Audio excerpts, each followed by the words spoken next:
Hi there YouTube, this is the Magnus bringing you another Total War Warhammer online ladder battle.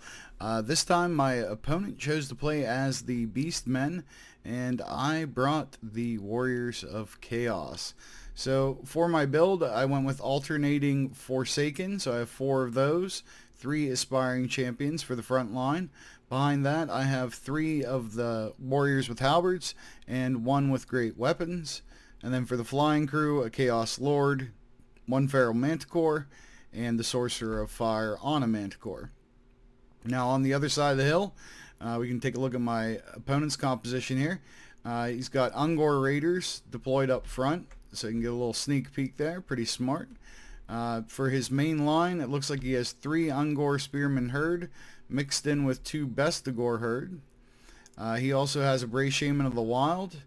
He has 2 Minotaurs and 2 Gorbals to go along with his Beast Lord. So pretty strong looking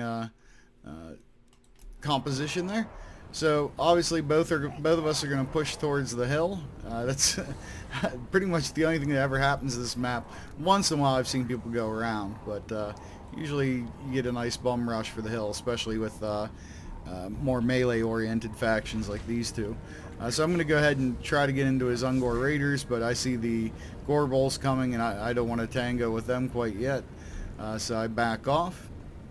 And it looks like he's backing off entirely, so I'm going to get to take the hill, which I'm pleased with. And then I'm going to send the Chaos Sorcerer forward to cast an overcast fireball here at his Bray Shaman. We're going to see if we can get a hit. He's going to actively try to dodge it, but boom, no hope for you, sir. So that just about killed him in one shot, and then I'm going to follow up by attacking these Ungor Raiders because he's backed off enough that I felt I could get some damage in ahead of time. Now I forgot to mention, because I didn't know he had them, he has Chaos Warhounds hidden over here in the woods. And this is a smart thing to do because it gives you vision on the other side right out the gate, so you know what I have before I know what you have type deal. So now I'm going to shoot another fireball at the Bray Shaman and see if we can't finish him off. This one is not overcast, and he disappears from my vision just as that fireball hits, so I have to go check and see if he's alive or dead. So I send my flying crew up to find out. But if he's dead, that's a good start to the battle. To eliminate the spellcaster that quickly is pretty darn cool. Our lines are going to meet. I have a group command, but I'm going to target my halberds and great weapons specifically at the Minotaurs. I want to drag them guys down as quickly as possible. They're very high damage, but they can also get hit pretty hard. The Forsaken here crashing into his line, followed up by aspiring champions. So we see that happening. In the background you see I shoot a fireball at his Beast Lord. I get a partial hit there, I kind of clip him, and I do discover that in fact his Bray Shaman is dead, which is pleasing news. The Gorbals are going to come in here to the center where I've already broken through. A considerable amount of forces pulling through on my side while some of his are retreating. So I definitely have the quality of infantry advantage. The advantage for him is these Gorbals and was his Minotaurs, but they're not faring all too well. So I'm using my flying to harass his Ungor Raiders again. Still want to get rid of those guys. They're not particularly powerful or anything, but missile units are easy to kill and they're able to direct damage pretty much wherever they want. So they're definitely always worth taking out, and I think most of you guys know that. But gonna run into some trouble getting back up in the air with these big guys around. But you chuck a Gorbal down and hover in here, and we're gonna go after the Beast Lord, who is completely encircled by my infantry at this point. Now on the left flank, you can see his spears are retreating, so I'm gonna pull in and put in some extra units on that Bestigor. Over here on the right, though, he's still hanging in there, and it looks like my Forsaken have given up, leaving only the aspiring champions. He pulls in his Gorbals into this big mess in the middle. As you can see, the bar is starting to go in my favor, which is always a good sign. And he's able to get his Lord out of there. The Beast Lord can be kind of slippery. Whoops, sorry, I bumped my mic there. The Beast Lord can be slippery from the standpoint that, again, he's a Lord that's on foot. So if you knock him down, you can't damage him until he gets back up. And of course, every attack from a flying unit onto a ground unit is a charge, so it's going to almost always knock him down, if not always. So anyway, so I'm chasing his lord, his Gorbals are chasing me, and then my infantry are chasing the Gorbals. Sorry about that. Jeez, it's what today? Can't just make a video. So here the infantry is going to catch up to the Gorbals, but yeah, it takes quite a bit to bring down a Gorbal. These guys are tough as hell. And over here, I leave the Manticore working on the Ungor Raiders. Back here, I'm kindly escorting the Beast Lord off of the map, trying to.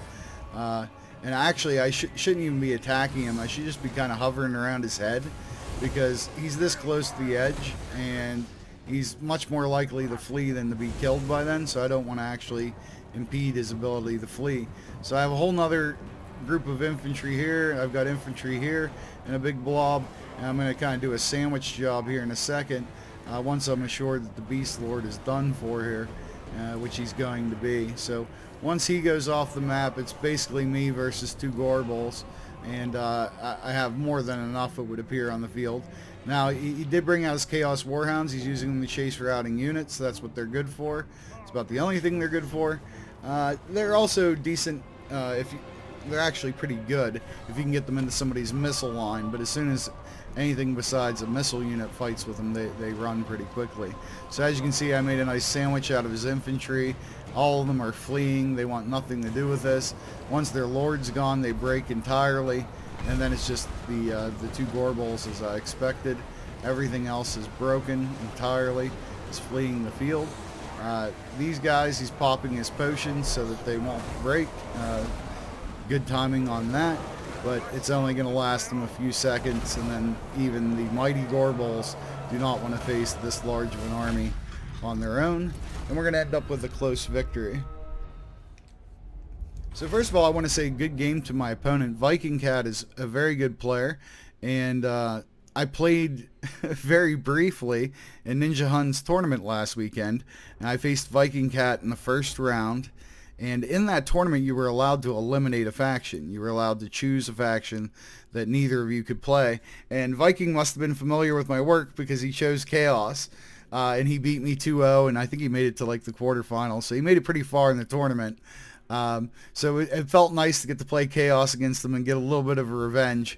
But he's a very good guy, and he's a very good player. So if you run into him on the tournament scene or on the ladder, expect a good battle. I definitely got one here. So let's take a look at the tail of the tape. The Forsaken did well for the most part. One of them extremely well, one not so much. My Chaos Warriors did exactly what they were supposed to do, is provide extra punch for things like Minotaurs and Gorbals.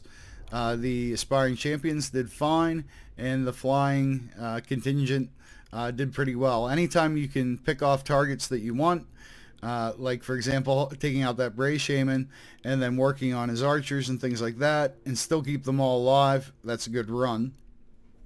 Looking at my opponent's army, the Ungor Spearman herd were just completely outclassed by the Chaos Infantry here. The Forsaken just literally ran them over. The Bestigors were able to survive for a while, but again, even though they're more expensive than the Chaos Warriors and the Forsaken, when you put all this together against them, it's way too much. The Ungor Raiders didn't do much. The Chaos Warhounds were used well for sure. The Minotaurs, I feel like somehow they got out a little bit in front of the rest of his army there and just took way too much damage early in the engagement. Gorbals did what Gorbals do, and Beast Lord does what he does, which is suck horribly. But anyways, again, good game to my opponent. If you learned something, if you liked the battle, please hit like, please hit subscribe. It helps out a lot. Until the next time, this is the Magnus, and I'll see you on the ladder.